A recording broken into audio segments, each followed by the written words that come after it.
now we look at the weekend newspapers, and joining me in the studio is eNCA's political reporter Samkele Maseko. The Lord, thank you so much for your presence, Lord of the Media. Before we get to the papers, the story that is obviously dominating the headlines is the National Executive Committee meeting that is happening this weekend, and you've spent most of your time watching it. Up on the screen, we've got a statement that the ANC veterans have come to Derek Hanekom's assistance.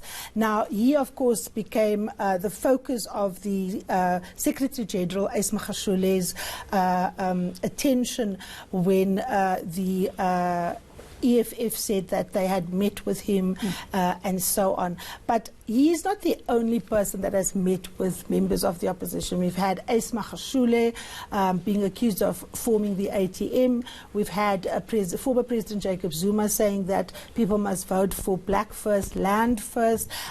How do you think the veterans' intervention affected the way in which the discussions happened at the NEC, Sam, or did it at all? At this point in time, you can't say it had any effect, because the motion to debate the issue of Derek Hanekom was tabled first and foremost on Friday afternoon after the President's political overview by Bongani Bongo, who's a known backer of former President Jacob Zuma, as a former State Security Minister under former President Zuma. He was the one who rose up in the NEC meeting and said the issue of Derek Hanekom must be first on the agenda. But the agenda of the NEC is decided by the ANC officials, NWC, and the Secretary General. Effectively, was part of the top six and the NWC. So the top six first met on Friday morning from about 9 o'clock till about 2 o'clock in the afternoon. They did decide and meet with other ANC structures. But when the President gave his political overview, he did speak vaguely on the issue of Derek Hanekom, yes, basically saying that he proposes be the last item on the agenda of the NEC, which may be discussed from today in the afternoon going towards the last day of the NEC tomorrow. So effectively that's now been put as the last item on the NEC agenda. It will be debated either this afternoon or tomorrow morning, from tomorrow morning. But more interestingly, it was basically this NEC is a precursor of what will come or what will be at the National General Council of the ANC, the NGC, which the is President lovely. Kicking it off. Let me use that as a way to segue into the front page of the Sunday Times. It says, "I dare you." And of course, this is a report that suggests that President Ramaphosa is not at all worried, and in fact saying he's got a date with those who he's trying to remove him at the National General Council. Now, this has been something that's been drumming around and simmering, you know, in the background for a long time. The City Press has been running reports around that. We know that people are saying Musibenzi Zwane spends all his time trying to get this momentum going for the NGC. Now, we know that Sihle Zigalala had already warned ANC members in KwaZulu-Natal that the NGC actually doesn't have the power to get rid of Ramaphosa. Most people want to know how strong he is. Do you think, Samkele, that the ANC balance of forces favors the President as we go toward the NGC, especially if you consider some of the work that the law enforcement agencies are also going to do, and the fact that a lot of these people that are campaigning against him will in fact become subjects of criminal investigations? The reality is the ANC President Cyril Ramaphosa is in charge of the ANC NEC. It may not be with a huge majority, but he's got 50, 52, 53 or 54+% of the support in the NEC. His only biggest issue now, and his biggest mistake that many analysts have predicted, is that since his election in 2017 in Nasrec, he has had no ANC campaign that has taken him to the grassroots of the ANC branches to interact with branches.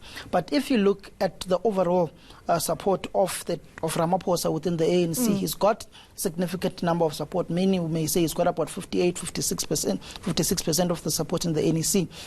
It's not only the ACE or the Jacob Zuma camp that's preparing for the ANC NGC. Many people are not actually seeing that Ramaphosa himself has got his own machinery with his own allies, your Senzo Mkhunus, your Bheki Celes, your Zweli Mkhize, your Didi Mambuzas, and your Paul Mashadiles, who are working the ground. Question is, what is Paul Mashatile and DD working towards? Yeah. Are they with the president or are they using the president?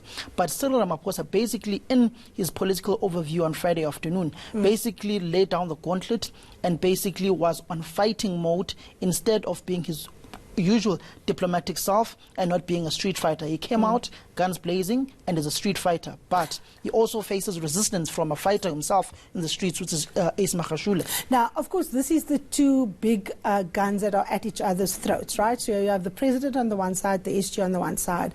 Ace Magashule ruled the Free State for over 20 years. He's a street fighter. He knows every trick in the book. Cyril Ramaphosa is an ace negotiator, keeps his powder close to his chest. If you were a betting man, Mr. Samkele Maseko, who will you put your money on?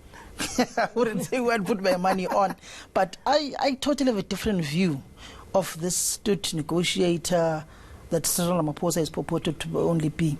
You don't rise to the ANC presidency without playing dirty and without being a fighter. If you speak to many people within the business fraternity, they'll tell you that the Cyril Ramaphosa they know is a shrewd businessman who fights. And we all know that when it comes to issues of capitalism and the capitalist system in the world, capitalist people are not negotiators. They are not Mr. Nice. So do you think there's an iron fist in that velvet glove? He's also shrewd. For instance, if you engage with some NEC members, specifically with his political overview this weekend when he started the NEC, that's a man who's basically coming out guns blazing and is not giving his opponents the other cheek to give him a fist or to punch him back. He's fighting back and he's punching back. And you'd basically see with the movements that have been made in provinces such as Limpopo, the suspension of people like Danim Caesar, whom is perceived to be the president's political opponent. I've had many engagements with him, and he says that it's not specifically So he's him. taking scalps, basically. He is going after people. For instance, if you also look at the appointment of Sibongile Bisani, who's a former provincial secretary of Ace Magashule in the Free State, to the office of the presidency, and now being the coordinator of the ANC Youth League, is a political foe of Ace Magashule. It basically tells you that the president is making moves. You look at issues like KwaZulu-Natal, the ANC's biggest region, eThekwini, is in tatters. It's in pieces. It's in pieces. And you look at how Zandile Kumete is being pushed to the wayside, who's arguably the last hope for the Jacob Zuma, the Ace Magashule camp within the ANC to have some sort of a fight back in the province of KwaZulu-Natal. If you go back to the address of Ace Magashule in the KwaZulu-Natal Provincial Conference, he was basically saying that young people must wait, which effectively means Mdumiseni Ntuli should not have been elected. Who was behind Mdumiseni Ntuli's campaign? But with that said, it doesn't mean that Cyril Ramaphosa, the president of the ANC, is going to have an easy path in having his presidency in the ANC. And historically, if you look at the ANC and go back to the 2005 NGC in the University of Pretoria, where Thabo Mbeki's decision to fire Jacob Zuma as the deputy president of the ANC was overturned by ANC branches, which basically tells you that the ANC constitution stipulates that the National General Council doesn't have the powers to remove or to elect leaders, but can co-opt members into the national executive. Let's go to the City Press. The City Press talks about an ANC-NEC face-off, right? And they are presenting the alternative view, not necessarily saying that Ramaphosa threw down the gauntlet, but that quite a few people came batting, trying to take the Eric Hanekom as an early proxy victim on the part of the Ramaphosa campaign. Now, one of the things that we know was that Nomvulo Mokunyane is apparently said to have argued that Eric Hanekom shouldn't attend the NEC meeting or should recuse himself during that meeting. We also know from sources that President Zuma himself came under a lot of criticism for his testimony about alleged spies and calling people spies at the gathering. Sam, you and I were both there on Friday. There were Youth League members toy-toying outside. This face-off in the NEC that the City Press is talking about, was it kind of the usual split, or were there interesting individuals who changed tack and who changed sides? The most interesting person for me in this whole debate of leadership in the ANC is David Mahlobo.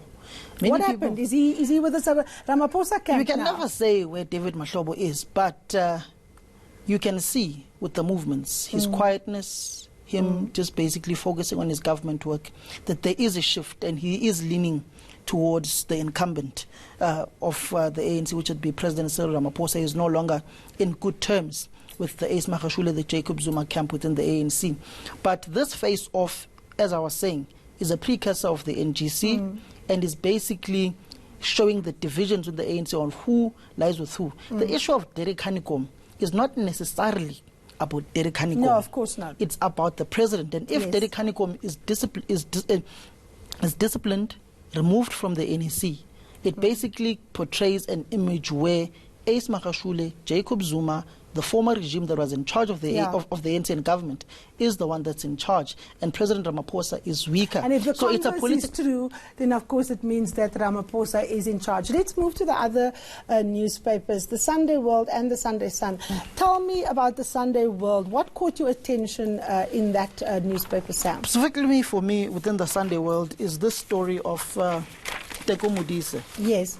The former Bafana, former Orlando Pirates, former Cape Town and former Sundowns player, basically saying that Teko may lose his home after failing to pay up. It basically sums up the story of South African football players, how after being a marvel on the pitch, earning big bucks while he was still at Sundowns, Pirates, he's basically going towards the route of becoming a pauper. We've seen many players like Mbulelo, Old John Mabizela. I mean, this is an ongoing saga. We've got these people who make all these monies when they are famous, but very little support given to them, either by their clubs or by the leagues that they play for, to manage their finances, to learn that there's life after football and that they need to be prepared for it. But it's not just a football problem. It's a problem also within the political realms. Many politicians whom cease to be in power, they basically die as paupers. I've seen many who used to leave. Well, they live above their means to begin with. Well, that's true, but it also goes back to financial training of South Africans. We've got no financial skills, financial management skills. Talking about financial training, I know there's a story about Senzo Muhiwe that also caught your attention, but there was a story in the City Press that I found really interesting. It's Dondo Mohajani, the Treasurer General of Treasury, saying that in order for Treasury to actually tighten its belt, they're proposing a 10% cut in terms of wages for public servants. Given the fact that VAT is biting, how do you think that is going to go down with unions like NEHAO, like Dinosa, your public sector unions, POPCRU, and so on? Is that something that the Treasury will be able to push through? And more importantly, with someone like Senzo Mchunu as head of public administration, will he be able to drive that message across? That won't happen.